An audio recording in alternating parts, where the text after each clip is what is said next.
Ever just have one of those days where, like, you could really use an extra set of hands, just to get through it all? Oh, tell me about it. Right. Well, imagine needing that not just for a day, but like every single day. Yeah. For the stuff most of us don't even think twice about. We're talking about folks with intellectual and developmental disabilities and the system that's supposed to be there for them. Let's just say it's not pretty. We're going deep on this one, looking at this investigative report from the Texas watchdog, and, well, let's just say it's some heavy stuff.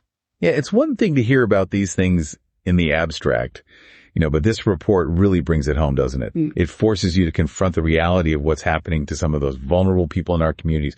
We're not talking about statistics here. We're talking about real lives. And at the heart of it all, you've got these direct support professionals, DSPs. They're the ones on the ground providing direct care to people with IDD. And it's not like, I don't know, just babysitting, right? Right. This is serious stuff. We're talking personal hygiene, helping people navigate social situations, even advocating for their rights. It's a huge responsibility. Oh, absolutely.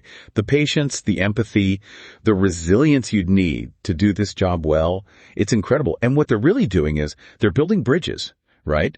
Between individuals with IBD and the wider community, empowering them to live more independently, learn new things, just live their best lives. We talk about inclusion a lot these days, but these are the folks who are actually making it happen every single day. And that's where things get really kind of scary, honestly. This report, it throws out this number and it's like a punch to the gut. Texas. Highest turnover rates for DSPs in the whole country. Yeah. We're talking 50%, sometimes even more. Every single year. It's wild. Just think about that. Every year, half the people doing this incredibly important work, they're just gone. Something's seriously wrong there, wouldn't you say? Oh, absolutely. And the report, it doesn't shy away from the why. And it really comes down to, money, or rather the lack of it. I mean, it's tough to hear, but the average wage for DSP in Texas, it's around, get this, $10.60 an hour. You're kidding. Nope. These are the people caring for our most vulnerable, advocating for them, and they're barely scraping by. It's heartbreaking. It really is. And of course, the report, it goes into the consequences of all this, and it's not good.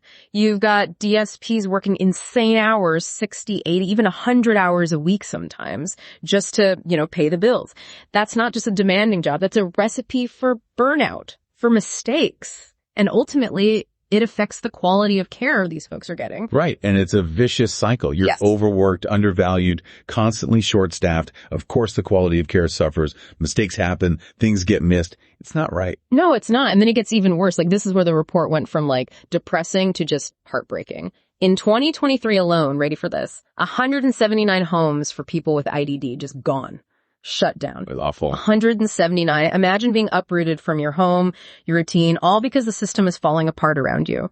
And the families, don't even get me started. This report, it talks about families on wait lists for years, just hoping to get their loved ones into a system that's completely overwhelmed. It's like they're forced to become full-time caregivers on top of everything else they have going on. It's not sustainable.